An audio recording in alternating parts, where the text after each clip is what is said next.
Howdy, folks. I hope you're doing well and staying safe. Welcome to this new series I'm doing. It's always smart for a grocer Kurfers in Montana, especially a grocer Kurfers, just to sit there and, wait for somebody to shoot you. But this new series is inspired by Jingles, the Mighty Jingles. If you don't follow him on YouTube, you should. He's been a real inspiration to me, and I really do love him. He's also Royal Navy, ex-Royal Navy, and I'm ex-Royal Canadian Navy. This new series is a game of epic throws. This is season 1, episode 1. I've already just finished filming episode 2, and it's even worse than this one. I intend with this new series to make one thing possible. These are going to be epic losses. Nothing mincemeat, nothing good, nothing great, just absolute epic. Where the enemy team or your team could have won, and you tried harder to lose or harder to win. So we've got our friend here, Cyborg3201. I don't know if that's mentioned to the Metal Gear game. Don't quote me. GK decided to get serious there. Now, I'm not want to do too much critical thinking here, but you've got another U2501 beside you and a Holland. And you got two battleships out here on their own. And I think the Montana's I think it's the Montana at the bottom there is just buggering off because he doesn't want to get shot up anymore. You would think the Holland would come afterwards, but someone's in ACAP, so one or both. This guy, Cyborg, does a phenomenal job with his torpedoes and laying them out. Now, I have condensed this video down. I think it was almost 20 minutes a full game. Yeah, it was a full game, 20 minutes. Down to like 9.5 minutes, so you don't have to watch the boring parts. But some of this is important because I'm really impressed of what he does. You can see where the Holland shows up.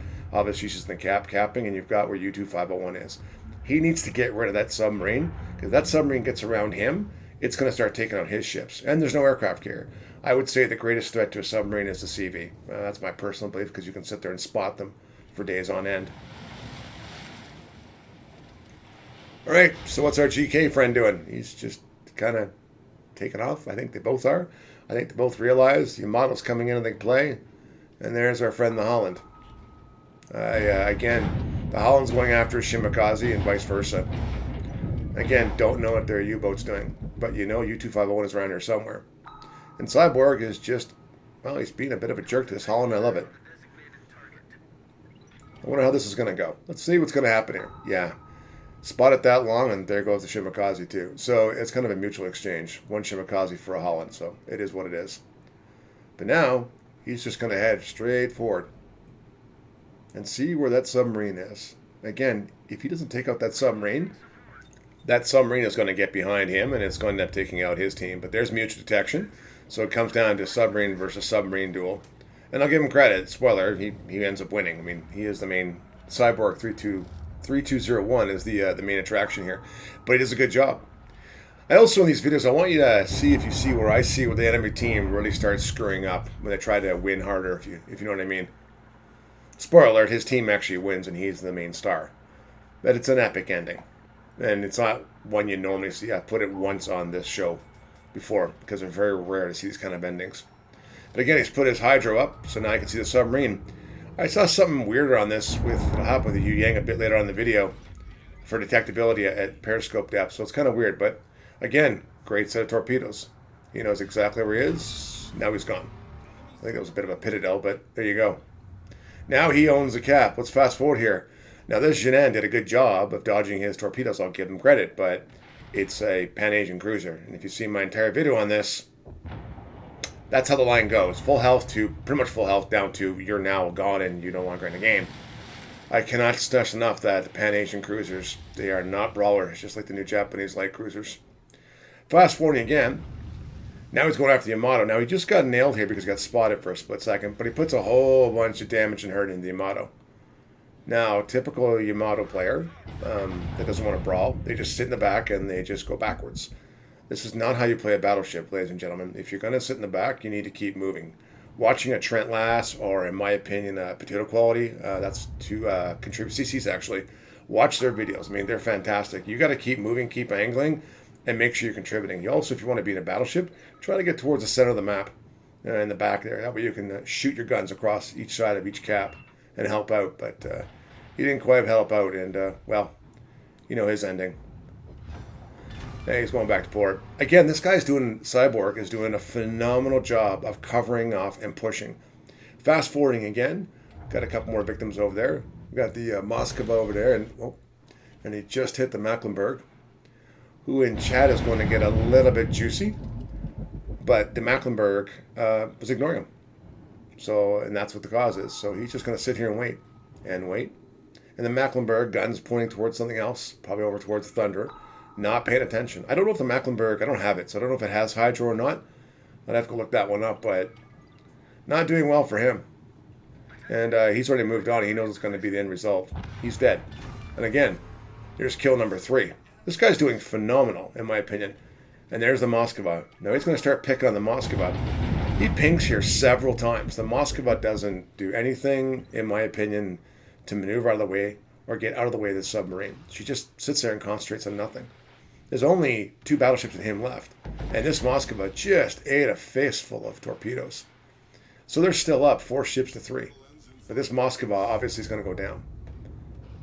And, you know, his teammate, I'll give him credit, they do help out and take them down. So, fast forwarding, he's in the cap. Now, the enemy knows where he is. He gets radared. Now, guess who's coming back to get him? Start shooting at him right away. Yeah, wargaming. Don't tell me shotgunning doesn't exist in this game. It does. Here's something I don't know. Maybe it's kind of weird. He goes to periscope depth, and the Yu Yang just disappears. He's not in smoke. I'm not sure if it's a detectability thing. Maybe I did right, wrong. I don't know. There's some more colorful words in chat. The game was a little bit spicy. Here's when you put the hydro up. The ship actually kind of jumps a bit. It's not exactly accurate if you ask me. But again, it makes it a bit more fair. And now they're coming down to mutual detection. And here we go. It's going to be mutual detection. And I got to give him credit. He just sits there and waits. And out go the torpedoes. And goodbye. All right, 1v2. A battleship and a destroyer. So if you're the Montana, and you look right off to your right here, that's a lot of damage. He's now down to not very much health. Boom, Montana gets spotted. If you're a Montana player, you just got spotted. He's in the cap. He's taking the cap. You know exactly where the submarine is down that line of sight. You knew exactly where it was. You probably could have taken a pot shot at him. At this point, if I was the Montana player, I'd be heading over for the A10 line at this point as fast as I could go. Now, do you think he's doing that? No, not at all. Oh, come on, people. That's why finding these gameplays of epic proportion of failures, they're everywhere. Oh, and now he's going to go back under and not take the cap. There's 1 minute, 50 seconds left in the game. He's down by 300 points. There's only one way he wins this game. He's got to kill the battleship, and he's got to kill, obviously, the destroyer, the last destroyer. And, ouch. This Montana is being spotted as soon as he came around the corner. All he had to do was turn right. We're talking a tier 10 ship, a tier 10 player.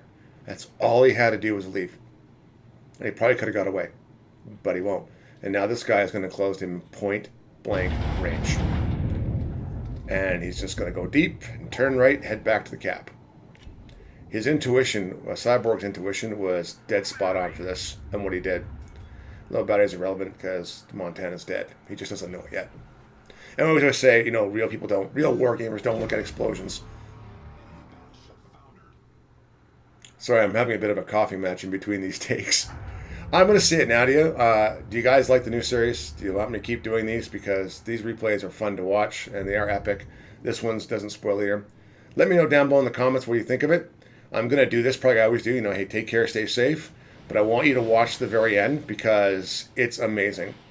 All the destroyer has to do in 30 seconds is turn around and leave. That's all he has to do. But this guy, Cyborg's got good intuition, good eyesight. And the ending happens, and it's hilarious. And just for the record, he does win. Anyway, I'm going to leave you right here, because this is where the epic comes back. It's at this moment the destroyer player knew he fudged up.